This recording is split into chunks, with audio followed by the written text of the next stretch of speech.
আসসালামু আলাইকুম everyone, this is Sheikh Shaon and welcome back to my channel. আজকে আমি আপনাদের সঙ্গে শেয়ার করছি চিকেন বিরিয়ানি রেসিপি। তো চিকেন বিরিয়ানি রান্না করার জন্য আমি ফার্স্টে এখানে মুরগিটাকে খুব ভালোভাবে কেটে ধুয়ে পরিষ্কার করে নিয়েছি। এরপর এখানে লবণ এবং লাল মরিচের গুঁড়ো পরিমাণ মতন মাখিয়ে চিকেনটাকে সাদা তেলে একদম হালকা করে ভেজে নিতে হবে। খুব বেশি ডিপ ফ্রাই করা যাবে না, এতে করে মাংসটা শক্ত হয়ে যাবে। দেন হচ্ছে আমি এখানে যে মাংসটা ভেজেছিলাম সেই মাংস ভাজা তেলে পেঁয়াজটাকে খুব ভালোভাবে ভেজে ব্রেস্তা করে নেব। দেন এখানে দিয়ে দিব আদা রসুন বাটা, জিরার গুঁড়ো এবং লবণ, দিয়ে দিয়েছি টক দই, আরও দিয়ে দিব বিরিয়ানি মশলা।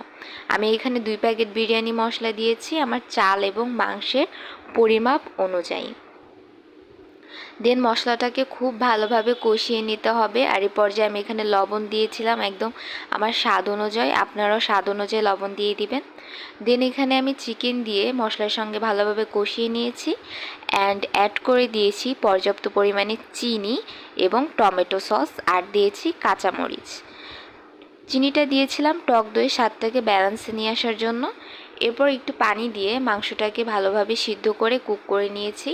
ফাইনালি আমাদের মাংসটা কুক করা হয়ে গেছে। এবার চাল প্রসেসিংয়ের পালা। একটা কড়াইতে সাদা তেল এবং লবণ দিয়ে সেখানে আমি পোলার চাল দিয়ে দিয়েছি বা চিনি গুঁড়া চাল। দেন হচ্ছে এখানে আমি কাঁচামরিচ দিয়ে দিয়েছিলাম। এরপর একটা হাঁড়িতে পানি ফুটিয়ে সেখানে আমি দিয়ে দিয়েছি গরম মশলা, আর দিয়ে দিয়েছি তরল দুধ এবং ভেজে রাখা চাল। যখন চালটা ভালোভাবে কুক হয়ে আসবে তখন আমি এখানে দিয়ে দিব চিকেন দিয়ে খুব ভালোভাবে আমি এটাকে মিক্সড করে ঢাকা দিয়ে রেখে দিব, আর দিয়ে দেব গোলাপ জল। এরপরে রেডি হয়ে যাবে আমাদের মজাদার চিকেন বিরিয়ানি।